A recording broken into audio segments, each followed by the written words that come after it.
All right, let's go to town on this weather forecast, everybody.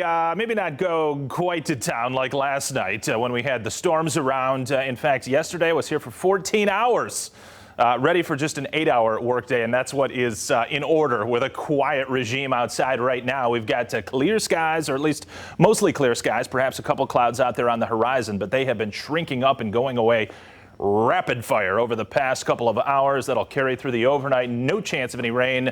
It doesn't look like overnight and into tomorrow morning, but by late in the morning, there is going to be a buildup of some of these cumulus slash stratocumulus clouds. So some clouds that will start to show up out there that have a darker appearance to them as we've got this low pressure in the upper levels of the atmosphere overhead, coupled with the daytime warming process, which won't be much for a second straight day. We were residing in the low to mid 60s here on Monday. All we look for is about 68 on Tuesday. What's going on here? It's going to be cool again, but that daytime warming process, 68 at the surface doesn't sound too great. Up above, it's much colder. So the difference between the surface and the upper levels, it's actually considerably warmer here at the surface. The air is going to rise. We get some clouds to form and a couple pop-up showers, I think, by late morning and for the early afternoon tomorrow.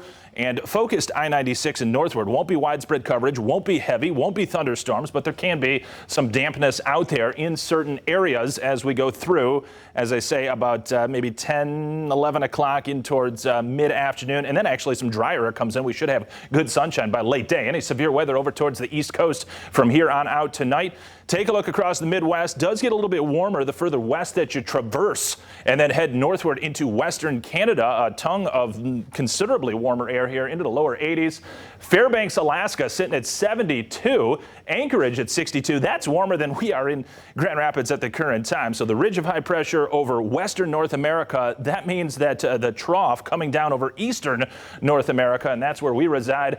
45 chilly degrees in Big Rapids at the current time. 55 in GR. We're headed down for about 43 or 44 by daybreak tomorrow morning in Grand Rapids, and a lot of us will be that cool as you step outside. If you're going to work, say 6, 7 o'clock. Of course, the sunrise is just several minutes after 6, so we begin to bounce back up. Hopefully, you don't go outside till 8, 9 o'clock. We'll be nearer 50 or slightly above. North or northwest winds about 5 to 10. Those have come down. They'll come even lighter in the overnight period, helping to set the stage for these chilly temperatures. Typically, you look for clear skies, light winds, and a dry air mass. Dew points in the upper 30s to lower 40s.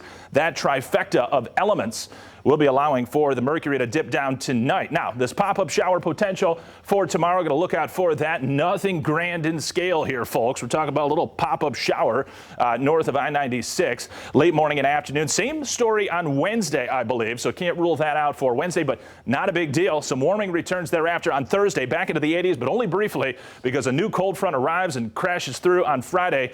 That brings some more showers, perhaps thunderstorms, not severe, perhaps some heavier downpours, though, for a time.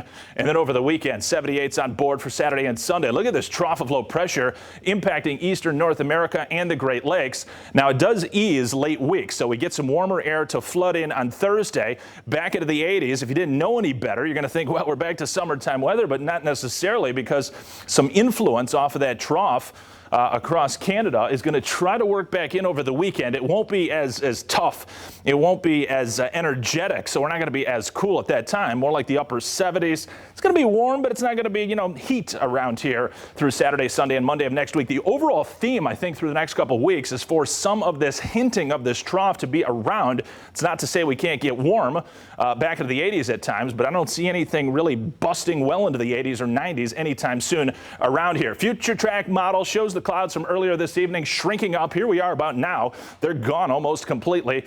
And then overnight tonight, staying mostly clear. Again, this is one of these deals. Tomorrow we'll start off with sun. Clouds begin to pop up through the mid to late morning, and then a couple showers can show face. A lake breeze comes in. That's a drier layer, so that'll shut off the potential for that by mid-afternoon. Get into better sunshine by late day. High temps upper 60s. Derek and Jana, 7-day forecast. Let's take a look.